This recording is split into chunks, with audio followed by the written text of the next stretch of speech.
Hey everybody, it's Mitch, and welcome to my next video. Today we're going to be doing another anime review, and today it's going to be on Dragon Ball GT. Now, before I go any farther into this, I just want to say, spoiler alert, make sure you watch both seasons of this anime before you watch the video, because, well, there's going to be a ton of spoilers in this video, so you've been warned, so yeah. Alright, so let's get into this. Dragon Ball GT. What is it? Well, it's a sequel to Dragon Ball and Dragon Ball Z. Now, it's not as good as either of them, and there's a reason for that. And that reason is it's not made by the same people that made Dragon Ball and Dragon Ball Z. Yeah, the voice actors are the same, and a lot of that's the same. And I'm sure a lot of the American dubbing's probably the same. But the original storyline was written by a different person. You just can't do that. You can't have a different author write the end of a freaking book. It's just gonna suck, or at least not be as good. So yeah, GG just wasn't as good. I mean, Super Saiyan 4, come on, are you kidding me? It it just wasn't very good, especially the way they did it. I mean, how Vegeta did it was just kind of stupid, to be honest. Um, but that being said, it's still a pretty good anime. Basically, it follows what at the end of Dragon Ball Z. A few years have passed after that. Goku's been training Oob, and um, well, they get done training, and then all of a sudden, a ghost from the past, Emperor Pilaf, shows up out of nowhere and decides he's gonna try and get the Black Star Dragon Balls, which are hidden on the Kami's Lookout. Which the Black Star Dragon Balls are just weird. They don't even make sense. Yeah, they were made while Kami and Piccolo were still the same. Okay, but the Namekian ones were the same way, and weren't super powerful. Plus, they were made by a better guy, like the original Namek guy. So come on, they should be way more powerful. That shouldn't matter. Plus, Kami and Piccolo are back together now, so why isn't that working? I mean, come on, this doesn't make any sense. Um, but and so, anyways, he steals the Black Star Dragon Balls, and he's about ready to make his wish when Goku walks in out of the blue, and like he doesn't really recognize him, and they don't really recognize Goku right away either because he's grown so much. As soon as they figure it out, they freak out and are like, "Ah, crap! It's Goku again!" And yeah, Emperor Pilaf just does something stupid and wishes that Goku was a kid again.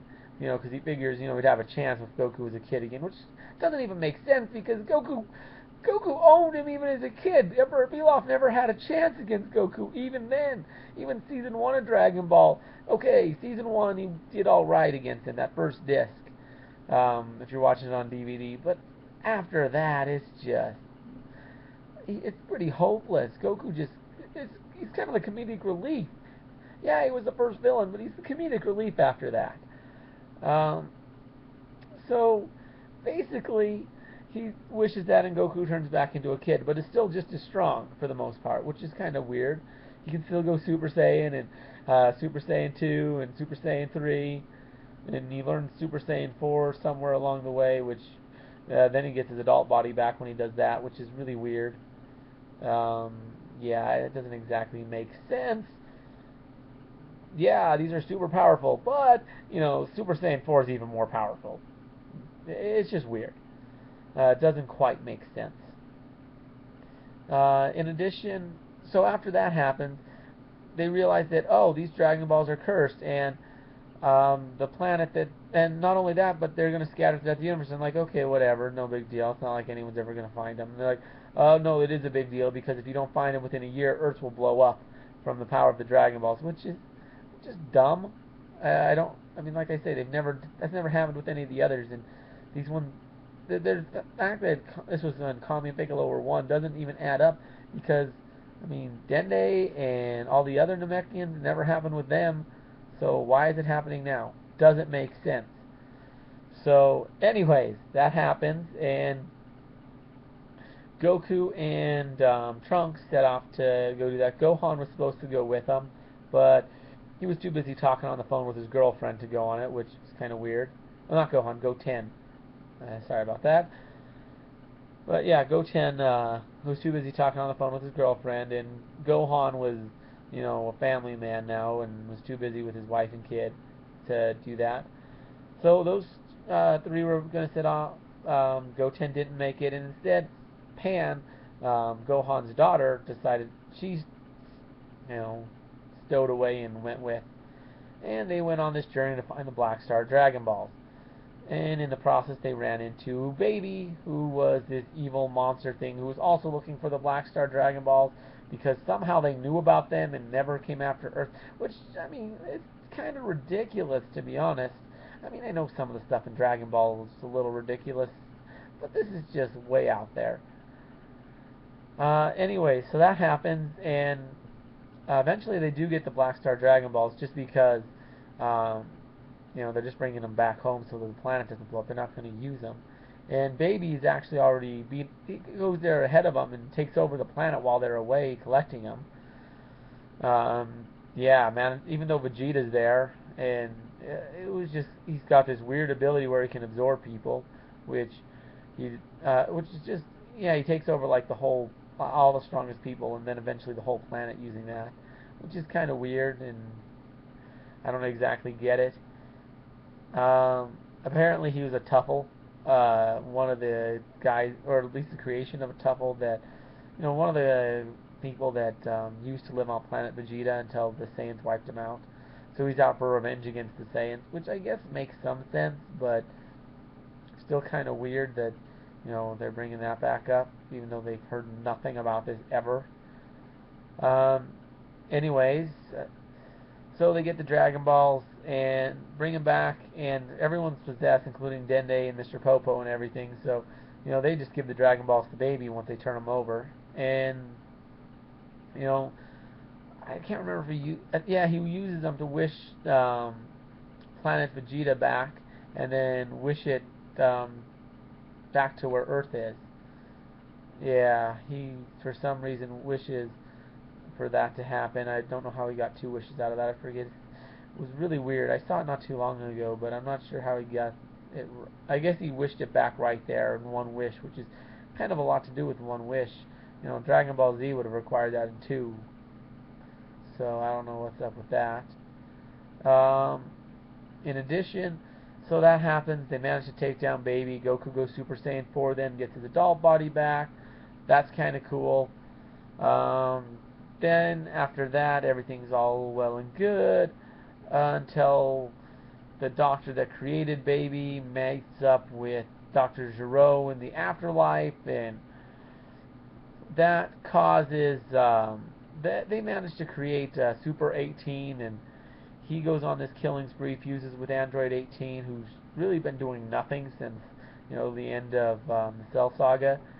He just kind of dropped out of the show, and then suddenly they bring him back out of nowhere. And with the help of Android 17 and Goku and Krillin and all those guys, they managed to take him down. But when they use the Dragon Balls to wish the world back to normal, they crack. Because, turns out they've overused them. And this has caused an excess of negative energy. So you get the black smoke dragons they all have to fight. And, Goku can only do instant transmission in his adult body, so he has to go Super Saiyan 4 for it, which is hard for him to do. It's really weird and confusing and doesn't make a lot of sense, especially seeing as it's still Goku, Pan, and Trunks, even though they're back on Earth and everyone's around. It's just Gohan and Vegeta and those guys are just like, and Goten were just like, you know what, we're just going to chill here and do nothing. You guys handle that. Doesn't make a lot of sense. I mean, I don't know why Vegeta would just sit back and let Goku handle everything. That's not the kind of guy he is. He's not going to let Goku get all the glory. So, yeah, it doesn't make any sense. And, of course, Gohan's going to want to protect everyone. I just don't buy a lot of that. But anyways, they managed to get all of them. And then, at the end, Goku's still a kid and rides off with the dragon. And they actually have apparently that's just how it ends. Goku just disappears as a kid, and is just gonna grow up away from everybody just because apparently Goku's the reason for all their problems, which is just stupid because Goku's the hero. I know I've said a lot of ranting and raving, but there's a lot of problems I have with it. It's really okay at best. The rest of the saga is really awesome, definitely want to check out Dragon Ball and Dragon Ball Z. GT's only okay, and what with them making a new one, I have a feeling it's not even going to include what happened in GT at all in terms of the storyline. GT's going to become kind of a nothing, is my guess. Although I really don't know. But anyways, let me know what you think of the video. You know, like the video if you liked the video. If you liked what I had to say, give me a like. Uh, Subscribe to my channel because I have a ton more videos and you're going to be able to see them better if you subscribe. And leave something in the comments. Let me know what you think. I'm not going to know. I want to know what you guys think about this. Did you like GT? Did you think it was as good as Dragon Ball Z? Did you notice all these problems that I pointed out? Were there some that I missed? Let me know. Feel free. I'd love to hear from you in the comments, please. Anyways, I'm Mitch. I'll be seeing you.